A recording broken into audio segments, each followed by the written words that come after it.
మీ మోకాల నొప్పులకు ఎటువంటి సర్జరీ లేకుండా ఎపియాన్ పెయిన్ క్లినిక్ అందిస్తున్న అత్యాధునిక చికిత్స.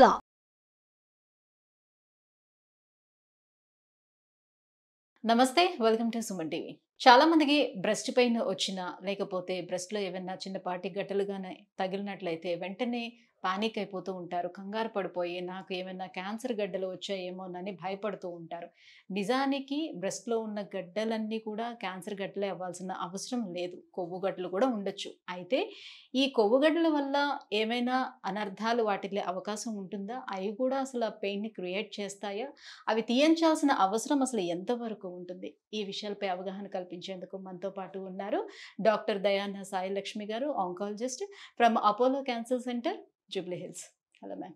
హాయ్ మ్యామ్, సో ఈ ప్రతి ఒక్క విషయాన్ని అందరికీ అవగాహన కల్పించాల్సిన అవసరం ఇప్పుడు చాలా ఎక్కువ అవుతుంది. ఎందుకనంటే అందరికీ కూడా ఇంతకు ముందు అంటే క్యాన్సర్ అంటే బ్లడ్ క్యాన్సర్ ఇట్లాంటివి ఉండేవి. ఇప్పుడు ప్రతి ఒక్క అవయవానికి క్యాన్సర్ అనేది మనం చూస్తూ వస్తున్నాం. అయితే స్పెషల్లీ లేడీస్లోనే ఎక్కువ శాతం మనము బ్రెస్ట్ క్యాన్సర్స్ చూస్తున్నాం కాబట్టి అందరూ కూడా చిన్నపాటి గడ్డలు తగిలినా కూడా ఇది క్యాన్సర్ ఏమోనని భయపడుతూ ఉన్నారు. కొవ్వు గడ్డలు అనేవి ఎందుకు ఏర్పడతాయి అసలు? రొమ్ములో 90-95% కొవ్వే ఉంటుంది. 5% పాలివ్వడానికి ఏం అవసరమో milk tubes, milk glands, nipple అవి ఉంటాయి. సో రొమ్ము the purpose is to feed. ఒక బేబీ పుట్టిన తర్వాత బేబీని ఫీడ్ చేయటానికి మనకి రొమ్ము అవసరం. సో ఆల్ మ్యామల్స్, మనుషులు, జంతువులు ఏవైతే బిడ్డకి జన్మనిస్తాయో పాలివ్వడానికి ఉండాల్సిన ఆర్గన్ రొమ్ము. పాలివ్వడానికి మనకి కావాల్సింది పాల గ్లాండ్స్, మిల్క్ గ్లాండ్స్ అంటాము, milk tubes and nipple. So ఈ milk glands, milk tubes, nipple ఇవి సాలె పురుగు, స్పైడర్ వెబ్ అంటాం చూడండి, అలా పల్చగా ఉంటాయి. వాటికి పెద్దగా సైజు, షేప్ ఏమీ ఉండదు. ఇట్స్ వెరీ ఫ్లాట్, సింపుల్, చాలా సన్నగా తీగల్లాగా ఉంటాయి మిల్క్ డక్ట్స్. సో వాటికి స్పేస్ ఎక్కువ అవసరం లేదు. బట్ ఒక అమ్మాయి పెద్దదవుతున్నప్పుడు, తను ప్రెగ్నెన్సీకి రెడీ అయ్యే ఏజ్ రీచ్ అవుతున్నప్పుడు రొమ్ములో కొవ్వు పేరుకుంటూ వస్తుంది. సో నిప్పుల కింద కొవ్వు అలా జమ కడుతూ ఈ అమ్మాయి 20 ఏళ్ళు వచ్చేసరికి రొమ్ముకు ఒక షేప్ వస్తుంది. సో రొమ్ములో ఏం జరుగుతుంది అంటే ఈ పాల ట్యూబ్స్ చుట్టూతా, పాల ట్యూబ్స్ మధ్యలో కొవ్వు పేరుకుంటుంది. సో ఈ కొవ్వు పేరుకోవడం అనేది 20 ఇయర్స్కి ఆగిపోతుంది. సో ఒక స్త్రీ తనకి ఇప్పుడు నేను పెద్ద అయ్యాక నాకు ఏ సైజ్ రొమ్ము ఉంటుంది, బికాస్ మనం చూస్తున్నాం ఎంతోమంది ఆడవాళ్ళకి బ్రెస్ట్ డిఫరెంట్ సైజెస్లో ఉంటుంది. కొంతమందికి మైండ్లో ఒక అవగాహన ఉంటుంది, నాకు ఆ షేప్, ఆ సైజ్ ఉంటే బాగుంటుంది, డ్రెస్ వేసుకుంటే నీట్గా ఉంటుంది, etcetera. But what we realise is మన రొమ్ము షేప్, మన రొమ్ము సైజ్ మన చేతుల్లో లేదు. సో మనం ఏం కోరుకున్న మైండ్లో 20 ఏళ్ళు వచ్చేసరికి మీకు చిన్న రొమ్ము ఉందా, ఫ్లాట్గా ఉందా చెస్ట్, లేదా చాలా పెద్ద రొమ్ము ఉందా, లేదా మీడియం సైజ్ రొమ్ము ఉందా అనేది మన కంట్రోల్లో లేదు. మనం ఎంత తిన్నా, ఎంత ఎక్సర్సైజ్ చేసినా, చెయ్యకపోయినా, ఎక్కువ తిన్నా, తక్కువ తిన్నా, దట్ ఈస్ నాట్ సంథింగ్ మన కంట్రోల్లో ఉండేది కాదు రొమ్ము size. So if you think, సరే ఒక ఆడమ్మాయికి ఒక 20 ఏళ్ళు వచ్చేసరికి తనకు ఆ సైజ్ రొమ్ము ఎలా వచ్చింది, ఎవరు చెప్పారు ఆ సైజ్ రొమ్ము ఈ కప్ తను వేసుకోవాలి అని? So this is genetics. So ఎలా మన ఎత్తు, మన రంగు, మన ఫీచర్స్, మన ముక్కు, నోరు, కాళ్ళు, వేర్లు, గోర్లు ఇవేవి మన కంట్రోల్లో లేవు. అలాగే రొమ్ములో ఎంత కొవ్వు పేరుకోవాలి అనేది కూడా మన కంట్రోల్లో లేదు. ఇది జెనెటికలీ డిసైడెడ్. సో ఒక అమ్మాయి రొమ్ములో ఎంత కొవ్వు పేరుకోవాలి, ఎలాంటి కొవ్వు పేరుకోవాలి అనేది మన కంట్రోల్లో లేదు. ఈ కొవ్వు అనేది 3 రకాలుగా ఉంటుంది. రొమ్ములో కొవ్వు స్కాన్ చేసినప్పుడు వాళ్ళు చెప్తారు type ABC or category ABC అని. ఏ అంటే మెత్తటి స్పంజ్ లాంటి కొవ్వు, సాఫ్ట్గా ఉంటుంది, దూదిలాగా ఉంటుంది. ఇలాంటి వాళ్ళ రొమ్ము ప్రెస్ చేస్తే సాఫ్ట్ టెక్స్చర్ తెలుస్తుంది. కేటగిరీ B అంటే కొంచెం గరుగ్గా ఉంది, కొంచెం సాఫ్ట్గా ఉంది, మధ్య రకంగా ఉంది, తేనె తుట్టులాగా. తేనె తుట్టు పట్టుకుంటే గట్టిగా ఉంటుంది, మెత్తగా ఉంటుంది. కేటగిరీ C టైప్ ఫ్యాట్ అంటే ఈ టైప్ C ఫ్యాట్ గట్టిగా ఉంటుంది. వాళ్ళ రొమ్ము ముట్టుకుంటే అది కొబ్బరి చెప్పని ముట్టుకున్నట్టు గట్టిగా తగులుతుంది, హార్డ్గా ఉంటుంది. సో యూజువల్లీ ఇలాంటి వాళ్ళకి రొమ్ము వాల్యూమ్ తక్కువ ఉంటుంది, అంటే they are relatively small size breast ఉంటుంది, కొవ్వు గట్టిగా ఉంటుంది. సో మన టైప్ ఆఫ్ ఫ్యాట్ని బట్టి category A, B or C రొమ్ములో కొవ్వు గడ్డలు కట్టే టైపా, కట్టని టైపా. కేటగిరీ సి వాళ్ళకి రొమ్ములో కొవ్వు గడ్డలు కట్టేస్తుంది. బికాజ్ వాళ్ళ కొవ్వు తత్వం అది. సో వీళ్ళకి మెన్సెస్ ముందు రొమ్ములో గుచ్చినట్టు, మంట పుట్టినట్టు, లేదా సూదులతో పొడిచినట్టు, బికాజ్ కొవ్వు గట్టి పడిపోయి కొబ్బరి పీచులాగా ఉండి లోపలంతా గరుగ్గా ఉంటుంది. నిప్పుల దగ్గర ఇచ్చింగ్ సెన్సేషన్ వస్తుంది.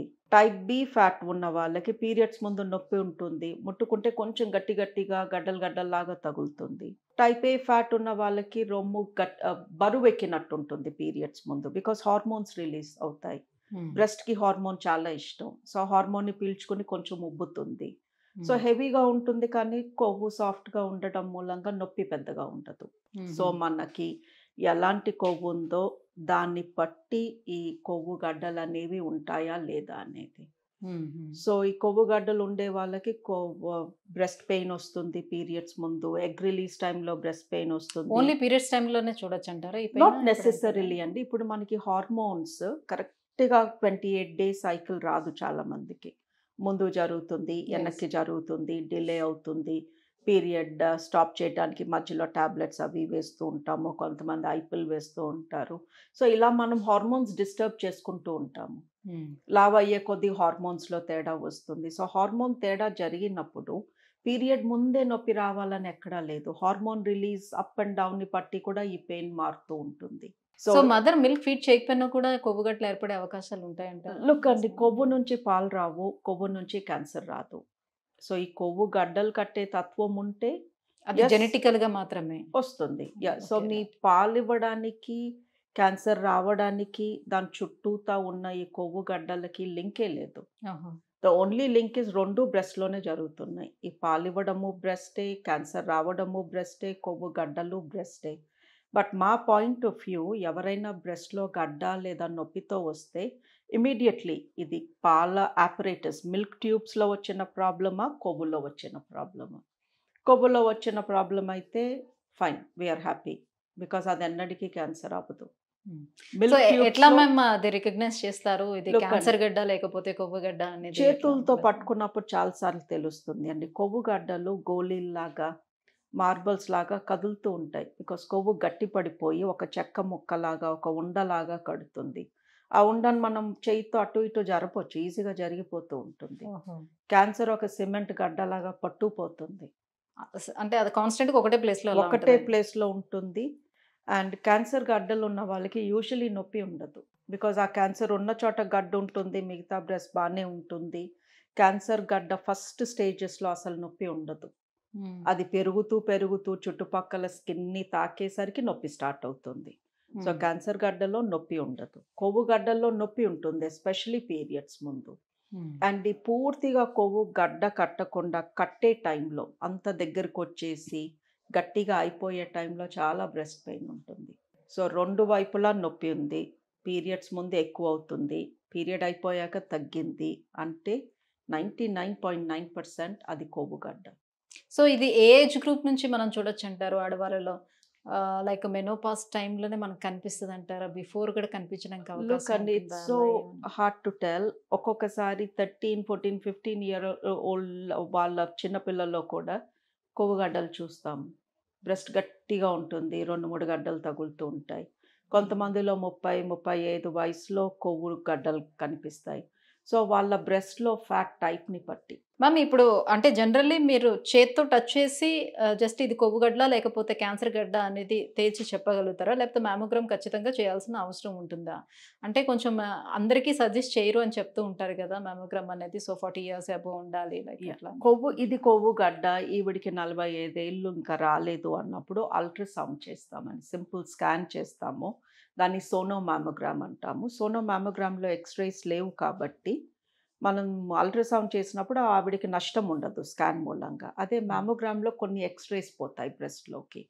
సో ఎవరికన్నా ఇది కొవ్వు గడ్డ అని మాకు అనిపించినప్పుడు బాగా క్లియర్గా ఉంటే ఏ స్కాన్ చెయ్యము. బట్ కొంచెం డౌట్ఫుల్గా ఉన్నప్పుడు మటుకు అల్ట్రాసౌండ్ చేస్తాము. ఈ కొవ్వు గడ్డలు అల్ట్రాసౌండ్లో కనిపించేస్తాయి. సో వీటిని తీయించుకోవాల్సిన అవసరం ఎంతవరకు ఉంటుంది మ్యామ్? సో మీ దగ్గరికి చాలా మంది పేషెంట్స్ వస్తూ ఉండొచ్చు కదా. సో కొవ్వు గడ్డలని మీరు చెప్పిన తర్వాత కూడా అంత పెద్ద ప్రమాదం ఏమి ఉండదు, లీవ్ ఇట్ అని వదిలిపెట్టమన్నా కూడా సో చాలా మందికి ఆ భయం అయితే లోపల ఉంటుంది కాబట్టి సో దీన్ని తీయించుకోవాల్సిన అవసరం ఎంతవరకు ఉంటుంది? లుక్ అండి, కొవ్వు గడ్డ క్యాన్సర్ అవ్వదు. క్యాన్సర్ వచ్చేది ఉంటే వస్తుంది పాల ట్యూబ్స్లో. ఈ కొవ్వు గడ్డ ఉన్న మూలంగా క్యాన్సర్ ఎక్కువగా రాదు, తక్కువగా రాదు. ఈ కొవ్వు గడ్డ క్యాన్సర్ కాదు. ఈ కొవ్వు గడ్డ తీపిచ్చుకుంటే మళ్ళీ రాకుండా ఉంటుందా అంటే గ్యారంటీ లేదు. బికాస్ రొమ్ములో ఇంకా బోల్డంత కొవ్వు ఉంది. ఆ మిగతా కొవ్వు ఎప్పుడైనా గడ్డ కట్టొచ్చు. ఓకే. ఈ గడ్డలు ఎందుకు కడుతున్నాయి అంటే అది మీ బాడీ నేచర్, మీ తత్వం, అది మీ పుట్టటమే అలా పుట్టారు మీరు ఆ ఇష్యూతో. సో మరి ఎలా గ్యారంటీ ఇస్తాము ఇంకా కొత్తవి రావు, ఇంకోటి రాదు, ఇంకో 2-3 రావు అని. సో యూజువలీ మాకు కాన్ఫిడెంట్గా ఇది కొవ్వు గడ్డ, దీంతో ఏమీ ఇష్యూస్ ఉండవు అన్నప్పుడు ఆపరేషన్ వద్దనే చెప్తాము. బట్ కొంతమందికి మరీ పెద్దగా ఉంటుంది, ఒక రొమ్ము పెద్దగా ఒక రొమ్ము చిన్నగా ఉంటుంది గడ్డ మూలంగా, దెన్ వీ కెన్ ఆపరేషన్ అన్న చేసి తీయొచ్చు, లేదా మైక్రోవేవ్స్ పంపి దాన్ని కరిగించేయొచ్చు. బట్ బికాస్ దీంతో ఇష్యూస్ ఉండవు, ఇది మళ్ళీ వచ్చే ఛాన్స్ ఉంది అన్నప్పుడు యూజువలీ దాన్ని ఆపరేషన్ అవాయిడ్ చేయడానికే ట్రై చేస్తాము. Thank you so much ma'am. So బ్రెస్ట్లో ఉన్నటువంటి క్యాన్సర్ గడ్డలకి కొవ్వు గడ్డలకి అసలు డిఫరెన్స్ ఎట్లా మనం రికగ్నైజ్ చేయాల్సిన అవసరం ఉంటుంది, సో దీనివల్ల ఎలాంటి ఇష్యూస్ ఉండవు అని ఇంత క్లారిటీగా తెలియజేసినందుకు థ్యాంక్ యూ సో మచ్.